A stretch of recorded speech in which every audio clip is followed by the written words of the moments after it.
Have you ever been lied to by an email scam? Recently, I've been getting fake emails from a PayPal account stating that my account needed to be updated, and all I had to do was click a link and it would send me directly to my account information. Usually, my email would filter out spam emails, but occasionally I know that they slip through, so I've always checked the email address of the sender to make sure it's real. But just because I had to check to make sure it's real meant that it looked somewhat valid. Who knows how many people that they have fooled into clicking the link, not realizing it was a scam, but instantly all their information was given away.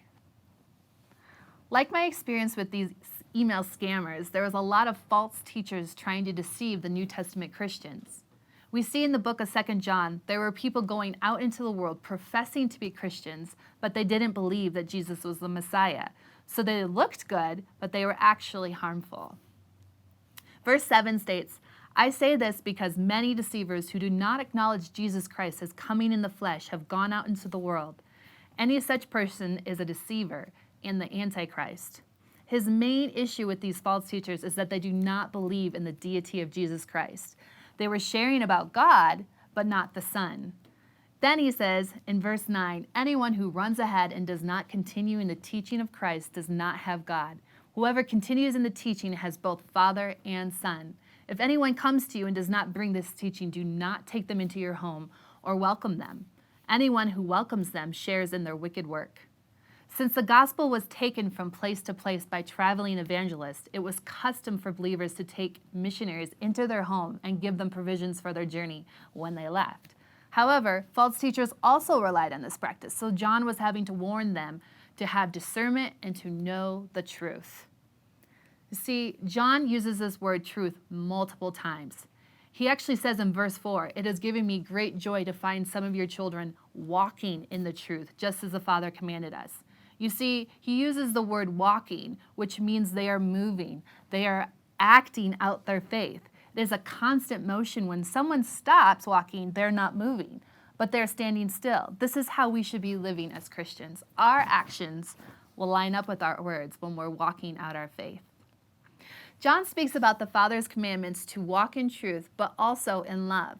You see, in verses 3 through 6, he's commending them for following the truth, but also reminding them to follow Jesus' commands to love one another.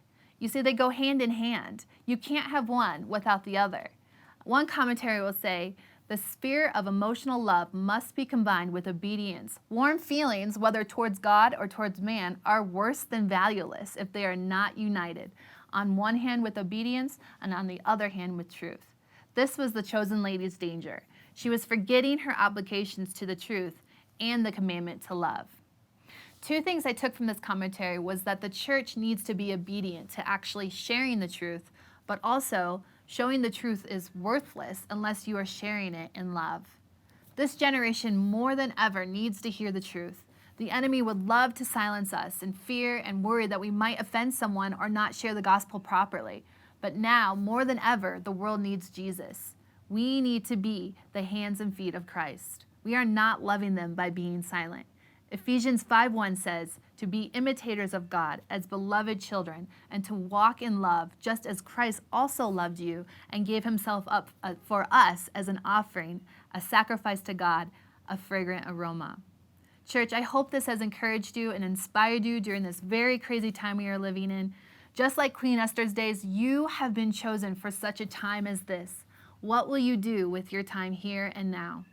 Michael and I love you, Springs Church. We hope that you are enjoying this Road to Emmaus time. God bless and take care.